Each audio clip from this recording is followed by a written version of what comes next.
খবর 24 সাথে আপনাকে স্বাগত। নতুন নতুন খবর জানার জন্য আমাদের চ্যানেলে চোখ রাখুন।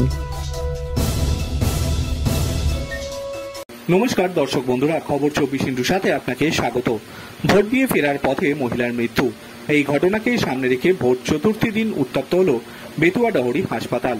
61 বছরের রানু সাহা ভোট দিয়ে সোমবার বাড়ি ফিরছিলেন। 34 নম্বর জাতীয় সড়ক ধরে যাচ্ছিলেন তিনি। খিদিরপুর মধ্যপাড়া এলাকায় ঘটনাটি ঘটে। অভিযোগ, সেই সময় একটি বাইক এসে সজোরে ধাক্কা মারে, ছিটকে পড়েন রানু। এরপরই তাকে উদ্ধার করে বেতুয়াডহরি হাসপাতালে নিয়ে যাওয়া হলে মৃত বলে তাকে ঘোষণা করা হয়। পরিবারের অভিযোগ, চিকিৎসকের গাফিলতির কারণেই মৃত্যু হয়েছে এই মহিলার। খিদিরপুরের মধ্যপাড়ার এক বাসিন্দা সনদ পাল বলেন, দুপুর যখন 3টে সাড়ে 3টে আমরা রাস্তার ধারেই বুথে বসেছিলাম, হঠাৎই বিকট একটা আওয়াজ শুনতে পাই। ছুটে রাস্তার ওই পাশে গিয়ে দেখি একজন মহিলা রক্তাক্ত অবস্থায় রাস্তায় পড়ে ছটফট করছেন। প্রাথমিক স্বাস্থ্য কেন্দ্রে নিয়েও যাই, সেখানে একজন বয়স্ক চিকিৎসক ছিলেন। তিনি কোনো কথাই বললেন না, 1 ঘন্টা বসিয়ে রাখলেন, তারপর বললেন রেফার করে দিচ্ছি।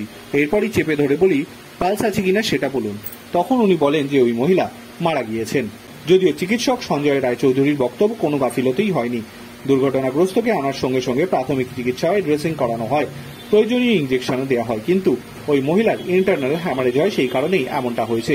রেফার করা হলেও রোগী নিয়ে যেতে পারেননি বলেও দাবি করেন তিনি। তবে পরিবারের লোকজন তা মানতে নারাজ।